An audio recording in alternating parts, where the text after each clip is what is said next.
where we rise and gather Dragon, snake, and tiger, water, air, and fire. Girlies, they be on it, but I do not want to wife her. Get your pussy tighter, never came inside her. Always in the zone, I'm a raw fucking fighter. Raw like sushi, raw like sushi, raw like sushi, raw like sushi, raw like sushi, raw like sushi. Yo, what's up guys? It's Joel from Easy Engineering and welcome back to another video. I actually threw myself off with opening up this whole new DAW that I use for mixing. But yeah, I figured today I will talk about mixing vocals and just the approach that you should kind of go into, or the mindset that you kind of have to have when approaching this kind of thing, because every vocal is different and every situation is different. Like I keep stressing, it's all about context. But what we're trying to do is we're trying to follow some fundamental laws of audio, frequency, compression, dynamics, all that kind of stuff, and adapt to every single situation. I mean, when I do live music at the jazz club that I work at, what I've noticed is that the room has a certain resonant frequency range and certain resonant frequencies within the room. Obviously, I've learned over time what settings to kind of put or use for certain people. So like a female vocalist or a male vocalist, you kind of learn as you go along, and obviously experience counts for so much that, you know, I'm able to understand, okay, this person has a certain type of voice. I know that there's a resonant frequency within the room at this frequency, so I need to take that out no matter what. But then how much I'm taking it out all depends on the person's vocal range, the frequency range of that person. Then it's also down to the compression, like how loud are they singing, how quietly, like what's their dynamic range in the context of the entire band as well as on their own. And these are things that you kind of have to make quick decisions about, especially in a live music setting. Whereas taking it into the studio, you have a bit more time, to experiment, mess about, test things, test different techniques and everything like that, and see what works within the context of the track, like I said. So let's mute.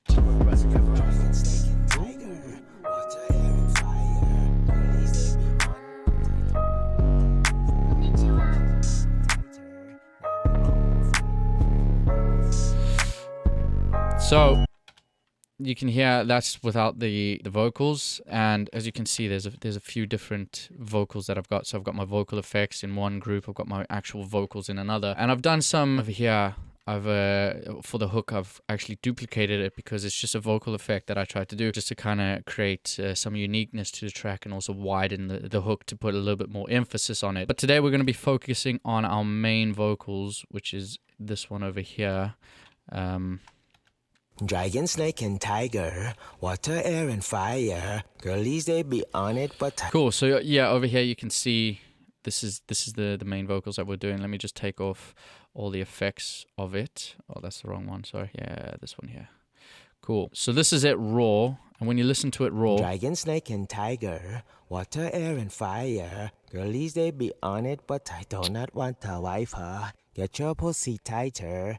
There you go. There you can hear the Dragon, difference. snake, and tiger, water, air, and fire. Girlies, they be on it, but I do not want to wife her. Get your pussy tighter. Never came. Okay, so now what you're trying to do is you're trying to analyze the frequency range. You can obviously get Dragon, your snake, visualization. And tiger, water, air, and fire. Girlies, they be on it, but I do not want.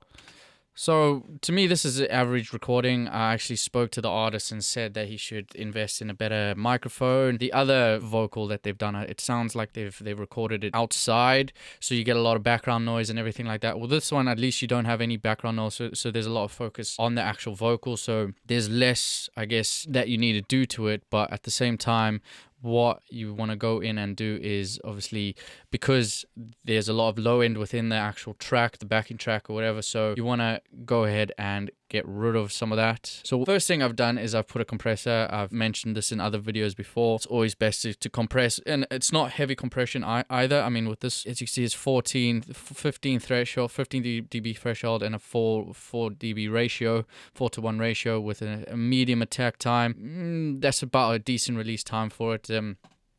But yeah, it's always compressed first, and then what have I done? I've actually gone in and a bit of saturation. Mix is 100%, and it's just a gentle saturator. Let's just kind of go in and add them as they go along.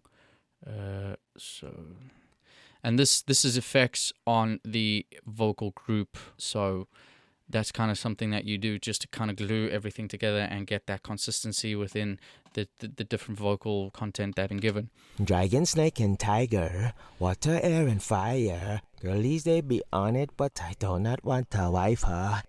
See, what that's doing is just kind of bringing up the low end a little bit while also kind of containing the high range frequencies and just kind of boxing it in, which helps give that consistency and that little bit more flow within the dynamic range, so things aren't too, quiet or loud at some stages and everything like that. But again, it's always kind of, with the compression, you always want to know what they're saying or how they're saying their frequency range, and then you can take it from there. Like the other night, this woman was singing at the jazz club, and like I had to have a gain quite loud on the microphone, but she had her own microphone, so my EQ settings were a little different than normal. And also because the band was quite loud and they had a little bit of synths and everything like that, you want the vocals to kind of sit on top, but she was kind of almost clipping a little bit, but she was going into the orange. So my compressor settings were, well, the threshold was set to about -6, -7, because obviously I wanted her to kind of sit on top of the whole band, and I had the release time quite long, maybe 230 milliseconds, just because her dynamic range was quite loud and quite soft at the same time. And I don't have the means to do upwards compression. I would have loved to have done upwards compression. As you can see, I've got upwards compression over here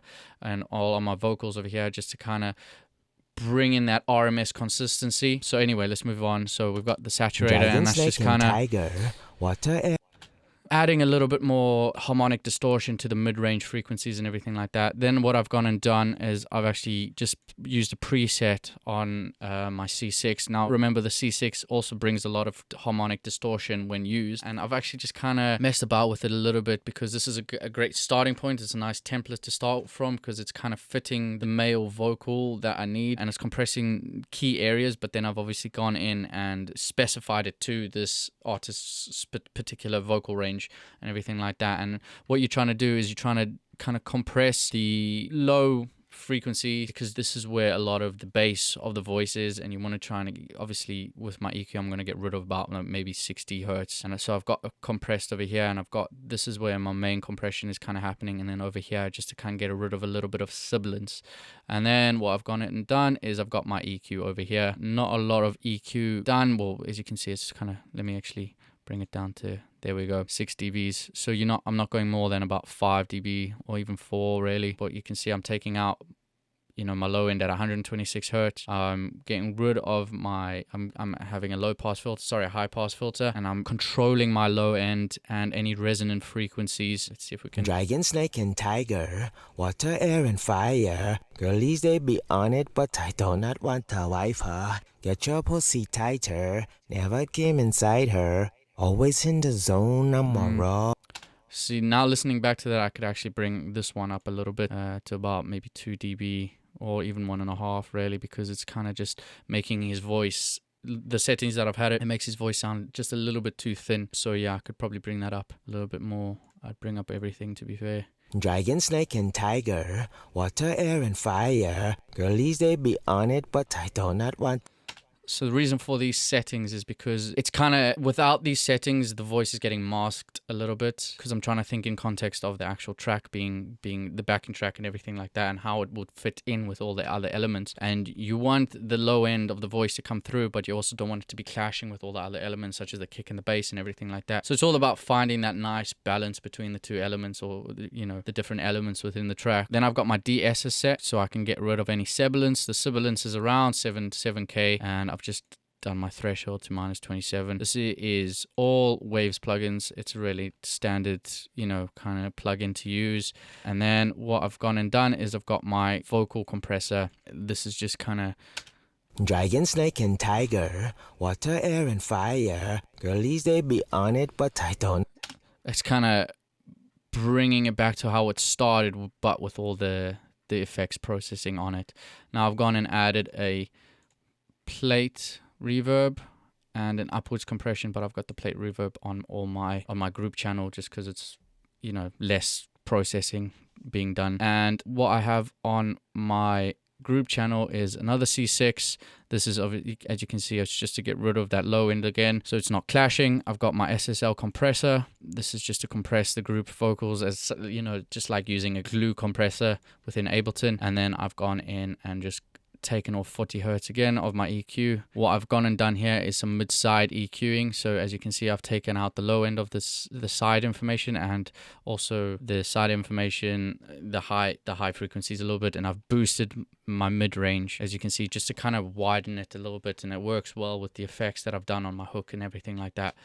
Dragon, snake, and tiger, water, air, and fire. Girlies, they be on it, but I do not want to wife her. Get your pussy tighter, never came inside her. Always in the zone, I'm a raw fucking fighter. Raw like sushi, raw like sushi, raw like sushi, raw like sushi, raw like sushi, raw like sushi, raw like sushi, raw like sushi, raw. Yes, I am a sniper, more venomous than Viper. They be flexing hard, but they all some fucking liars. Calm that shit down, boy. May let you rather my rap like. See over here, you can already hear. This is the vocals where I'm saying that they've recorded it outside. Calm that shit down, boy. May let you rather my rap like Floyd. If I'm offended, I will get it poppin'. Get out of my yard with all that fence hopping. I picked up my flow, yeah, well, let's drop it. Niggas be hating, that is the less option.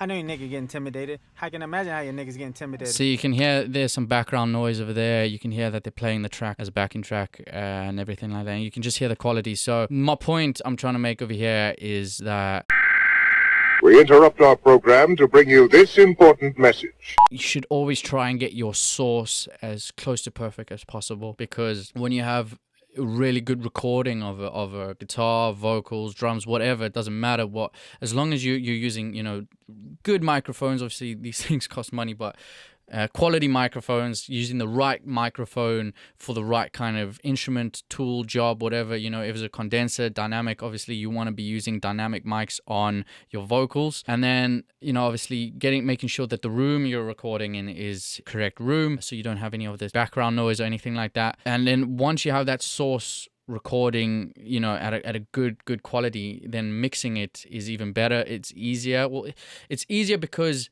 even though there's less for me to do, there's less restoration processing that I need to do, I can now complement the sound or the dynamics or the frequency content of, you know, the different tracks or the channels or the vocals, the instruments, whatever, and really highlight or emphasize the true character and bring out that true character of the vocals or the instrument or whatever I'm trying to mix. And then I can obviously make it that much better. And then going on to mastering, you know, when you have a good recording, you have a good mix, you'll have a good master. You know the saying, you can polish a turd, but it's still going to be a turd.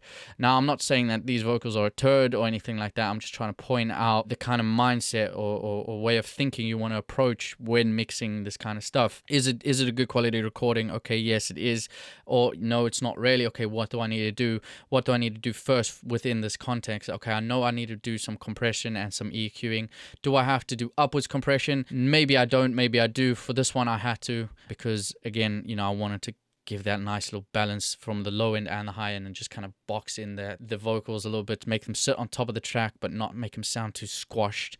And I wanted to widen them a little bit. That's why I've duplicated these, panned these to left and right, just to kind of, you know, create more space and everything like that. As you can see, pretty much similar processing being done over here. There'll just be a little bit different settings. For the settings will vary slightly, and that's pretty much it. I mean, I think the whole point of this video was to show you that you need to be thinking and constantly adapting to different circumstances or different kind of content that you're given, because each situation will be different. But like I said, we are following fundamental laws of audio with regards to EQing or compression or anything. Like they're just fundamental, you know, like a male vocal will have certain key frequency ranges where it's emphasized. With regards to a female vocal, there's certain frequency ranges that will be emphasized within the female vocalist. Same as a guitar, you know, where does the the meat of that instrument with regards to the frequency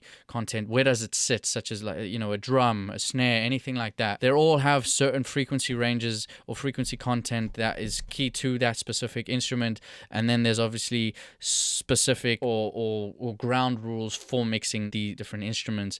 But like I said, every single situation will be different. Every instrument will be, they might not be using a guitar, they might be using a guitar. Okay, well then if this male vocalist is singing, where does the frequency clash within this guitar, and vice versa? And you want these elements to really sit nicely balanced, you know, and you want them to complement each other. You don't want them to be fighting for the same frequency space as well as stereo space. And I think I'm going to end the video with that. I hope you enjoyed it. I hope you found it interesting. You know, I feel like listening to what I say has a little bit more impact than watching what I actually have to do. But I really hope you found this video useful. If you did, leave a like, comment, subscribe, hit that little bell button on the side, and I'll see you guys in the next one.